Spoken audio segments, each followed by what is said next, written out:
ಬೆಂಗಳೂರು. ಕಳೆದ 15 ದಿನಗಳಿಂದಲೂ ಕೂಡ ಗ್ರಾಹಕರ ಕಣ್ಣಲ್ಲಿ ನೀರು ತರಿಸೋದಕ್ಕೆ ಕಾರಣವಾಗಿದ್ದಂಥ ಈರುಳ್ಳಿ ಬೆಲೆ ಏನಿದೆ ಅದು ದಿಢೀರ್ನೇ ಬೆಲೆ ಏರಿಕೆಯನ್ನು ಕಂಡಿತ್ತು. ಈಗ ಈರುಳ್ಳಿ ಬೆಲೆಯಲ್ಲಿ ಅದರಲ್ಲೂ ಕೂಡ ಸಗಟು ಮಾರುಕಟ್ಟೆಯಲ್ಲಿ ಈರುಳ್ಳಿ ಬೆಲೆಯಲ್ಲಿ 10 ರಿಂದ 12 ರೂಪಾಯಿ ಕಡಿಮೆಯಾಗಿರೋದ್ರಿಂದ ಈರುಳ್ಳಿಯ ಬೆಲೆ ಈಗ ಸಗಟು ಮಾರುಕಟ್ಟೆಯಲ್ಲಿ 38 ರೂಪಾಯಿಂದ 40 ರೂಪಾಯಿಗೆ ಮಾರಾಟ ಆಗ್ತಾ ಇದೆ. ಅದಕ್ಕೆ ಪ್ರಮುಖವಾದಂತಹ ಕಾರಣ ಏನು ಅಂದರೆ ಮಹಾರಾಷ್ಟ್ರದಿಂದ ದಿನಕ್ಕೆ ಬರ್ತಾ ಇದ್ದಂತಹ 40 ರಿಂದ 50 ಲೋಡ್ ಈರುಳ್ಳಿ ಏನಿದೆ ಇವತ್ತು ಏಕಾಏಕಿ 70 ರಿಂದ 80 ಲೋಡ್ ಈರುಳ್ಳಿ ರಾಜ್ಯಕ್ಕೆ ಪೂರೈಕೆ ಆಗಿದೆ. ಅದರಲ್ಲೂ ಕೂಡ ರಾಜ್ಯದಲ್ಲಿ ಚಳ್ಳಕೆರೆಯಿಂದ ಬರ್ತಾ ಇದ್ದಂತಹ ಹೊಸ ಈರುಳ್ಳಿ ಏನಿದೆ ಆ ಹೊಸ ಈರುಳ್ಳಿ ದಿನಕ್ಕೆ ಕೇವಲ 40 ರಿಂದ 80 ಲೋಡ್ನಷ್ಟು ಬರ್ತಾ ಇತ್ತು. ಆದರೆ ಇವತ್ತು ಏಕಾಏಕಿ 70 ರಿಂದ 150 ಲೋಡ್ಗೆ ಈರುಳ್ಳಿ ಬಂದಿರೋದ್ರಿಂದ ಈರುಳ್ಳಿ ಬೆಲೆಯಲ್ಲಿ ಒಂದಷ್ಟು ಮಟ್ಟಿಗಿನ ದಿಢೀರ್ ಕುಸಿತ ಕಂಡಿದೆ ಅಂತಲೇ ಹೇಳ್ಬೋದು. ಇದಕ್ಕೆ ಪ್ರಮುಖವಾಗಿ ಮಹಾರಾಷ್ಟ್ರದಿಂದ ಪೂರೈಕೆ ಆಗ್ತಾ ಇದ್ದಂತಹ ಈರುಳ್ಳಿನಲ್ಲಿ ಹೆಚ್ಚಳ ಮತ್ತು ಚಳ್ಳಕೆರೆಯಿಂದ ಸರಬರಾಜಾಗ್ತಾ ಇದ್ದಂತಹ ಈರುಳ್ಳಿಯ ಪ್ರಮಾಣದಲ್ಲಿ ಹೆಚ್ಚಳವಾಗಿರೋದ್ರಿಂದ ಈರುಳ್ಳಿ ಬೆಲೆಯಲ್ಲಿ ಕೊಂಚ ಮಟ್ಟಿಗಿನ ಕುಸಿತ ಕಾಣಿಸಿದೆ. ಯಾಕೆ ಈರುಳ್ಳಿ ಬೆಲೆ ಕುಸಿತ ಕಾಣಿತು ಮತ್ತು ಬೆಲೆ ಏರಿಕೆಗೆ ಪ್ರಮುಖ ಕಾರಣಗಳೇನು ಅಂತ ನಮ್ಮ ಜೊತೆ ಮಾತಾಡೋದಕ್ಕೆ ಈರುಳ್ಳಿ ವರ್ತಕರ ಸಂಘದ ಉಪಾಧ್ಯಕ್ಷರಾಗಿರೋ ಬಾಲಕೃಷ್ಣ ಅವರು ನಮ್ಮ ಜೊತೆಗಿದ್ದಾರೆ. ಅವ್ರನ್ನ ಕೇಳೋಣ ಈರುಳ್ಳಿಯ ಬೆಲೆ ಕುಸಿತಕ್ಕೆ ಕಾರಣ ಏನು ಅಂತ. ಸರ್, ಈಗ ಕಳೆದ ಕೆಲ ದಿನಗಳ ಹಿಂದೆ ಈರುಳ್ಳಿ ಬೆಲೆಯಲ್ಲಿ ದಿಢೀರ್ನ ಏರಿಕೆಯಾಗಿತ್ತು. ಈಗ ಬೆಲೆ ಏರಿಕೆ ಸ್ವಲ್ಪ ಕೊಂಚ ಮಟ್ಟಿಗೆ ಕಡಿಮೆ ಆಗಿದೆ ಅಂತ ಹೇಳ್ಬೋದು. ಅದಕ್ಕೆ ಪ್ರಮುಖ ಕಾರಣ ಏನು ಅಂತ? ಈಗ ಹೊಸ ಈರುಳ್ಳಿ ಬರ್ತಾ ಇತ್ತು. ಈಗ ಚಳ್ಳಕೆರೆದು ಹೊಸ ಈರುಳ್ಳಿ ಬಂದಿದ್ದರಿಂದ ಎಲ್ಲ ಕಡೆ ಬೇಡಿಕೆ ಇತ್ತು. ಆಂಧ್ರಾಗೆ ಹೋಗ್ತಾ ಇತ್ತು, ಈ ಕಡೆ ಒರಿಸ್ಸಾಗೆ ಹೋಗೋದು, ಎಲ್ಲ ಕಡೆ ಮಡ್ರಾಸು ಕೇರಳಕ್ಕೆಲ್ಲ ಹೊಸ ಈರುಳ್ಳಿ ಹೋಗ್ತಾ ಇತ್ತು. ಹೊಸ ಈರುಳ್ಳಿಗೆ ಸ್ವಲ್ಪ ಬೇಡಿಕೆ ಜೋರಾಗಿ ಆಯಿತು. ಈಗ ಹೊಸ ಈರುಳ್ಳಿ ಮತ್ತು ಆಂಧ್ರ ಬರಬೇಕಾಯ್ತು, ಫೇಲ್ ಆಯಿತು. ಅಲ್ಲಿ ತಮಿಳ್ನಾಡು ಬರಬೇಕಾಯ್ತು, ಫೇಲ್ ಆಯಿತು. ಅದಕ್ಕೆ ಹೊಸ ಈರುಳ್ಳಿ ಡಿಮ್ಯಾಂಡ್ ಇತ್ತು. ಅದು ಒಂದು 100-120 ಗಾಡಿಗೆ ಸರಿಯಾಗಿತ್ತು, ಲೆವೆಲ್ಲಾಗಿ ಹೋಗ್ತಾಯಿತ್ತು.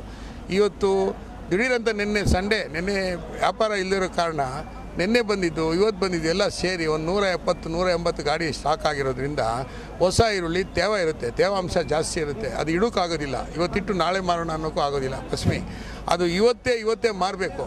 ಅದು ಏನು ಅದಕ್ಕೋಸ್ಕರ ಏನಾಯಿತು, ಇವಾಗ ಜಾಸ್ತಿ ಆಗಿರೋದ್ರಿಂದ ಕೊಂಡ್ಕೊಂಡವರೇ ಕೊಂಡ್ಕೋಬೇಕು, ಆ ಪರಿಸ್ಥಿತಿ ಆಗುತ್ತದೆ. ಅದರಿಂದ ರೇಟ್ ಕುಸಿದಿದೆ. ಅದೊಂದು ಕಾರಣ ಅಂತ ಹೇಳ್ಬೋದು. ಇನ್ನೊಂದು ಮಹಾರಾಷ್ಟ್ರದಲ್ಲಿ ಏಕದಮ್ KG ಮೇಲೆ ಒಂದು 7-8 ರೂಪಾಯಿ ಕಡಿಮೆ ಆಗ್ಬಿಟ್ಟಿದೆ ಅಲ್ಲಿ ಮಹಾರಾಷ್ಟ್ರದಲ್ಲಿ. ಅಲ್ಲಿ ಆಗಿರೋದ್ರಿಂದ ಇಲ್ಲಿ ಏನಾಗುತ್ತೋ ಎತ್ತಾಗುತ್ತೋ ಅನ್ನೋದ್ರಿಂದ ಇಲ್ಲಿನೂ ಯಾವುದಕ್ಕೆ ಸ್ವಲ್ಪ ವ್ಯಾಪಾರಸ್ಥರು ಎದುರ್ಕೊಂಡು ತಗೊತಾ ಇರೋ ಪರಿಸ್ಥಿತಿ ಆಗಿದೆ ಅಷ್ಟೇ. ಸರ್, ಈಗ ಸಗಟು ಮಾರ್ಕೆಟ್ನಲ್ಲಿ ಎಷ್ಟು ರೇಟಿಗೆ ನೀವು ಮಾರ್ತಾ ಇದ್ರಿ ಮತ್ತು ಕೆಲ ದಿನಗಳಿಂದ ಈಗ ಎಷ್ಟು ರೇಟಿಗೆ ಮಾರ್ತಾ ಇದ್ದೀರಿ? ಸಗಟು ಮಾರ್ಕೆಟ್ನಲ್ಲಿ ಮೊನ್ನೆ ಶುಕ್ರವಾರ ಶನಿವಾರ ನಾವು ಮಾರಿದ್ದೀವಿ 52 ರೂಪಾಯಿವರೆಗೂ ಮಾರಿದ್ದೀವಿ KG. ಶುಕ್ರವಾರ ಶನಿವಾರ 52 ರೂಪಾಯಿ KG ಮಾಡಿದ್ವಿ. ಅದೇ ಈರುಳ್ಳಿ ಇವತ್ತು 42 ಇಲ್ಲ 40 ರೂಪಾಯಿನೇ ಲಾಸ್ಟ್, 38-40 ರೂಪಾಯಿ. ಹೆಚ್ಚು ಕಮ್ಮಿ ಒಂದು KG ಮೇಲೆ 7-8 ರೂಪಾಯಿ 10 ರೂಪಾಯಿವರೆಗೂ ಡಿಫ್ರೆನ್ಸ್ ಆಗಿದೆ ಹಳೆ ಈರುಳ್ಳಿ. ಹೊಸ ಈರುಳ್ಳಿನೂ ಅದೇ ಥರ ಆಗಿದೆ. ಹೊಸ ಈರುಳ್ಳಿ 44 ರೂಪಾಯಿ ಆಗಿದ್ದು ಇವತ್ತು 34 ಲಾಸ್ಟ್ ಇವತ್ತು. ಇವರು ಹೇಳೋ ಪ್ರಕಾರ ಮಹಾರಾಷ್ಟ್ರದಿಂದ ಪೂರೈಕೆ ಆಗ್ತಾ ಇದ್ದಂಥ ಈರುಳ್ಳಿ ಪ್ರಮಾಣದಲ್ಲಿ ಹೆಚ್ಚಳ ಮತ್ತು ರಾಜ್ಯದ ಚಳ್ಳಕೆರೆಯಿಂದ ಬರ್ತಾ ಇದ್ದಂಥ ಹೊಸ ಈರುಳ್ಳಿನ ಪ್ರಮಾಣದಲ್ಲಿ ಹೆಚ್ಚಳವಾಗಿರೋದ್ರಿಂದ ಇವತ್ತಿನ ಬೆಲೆ ಇಳಿಕೆಗೆ ಪ್ರಮುಖವಾದಂಥ ಕಾರಣ.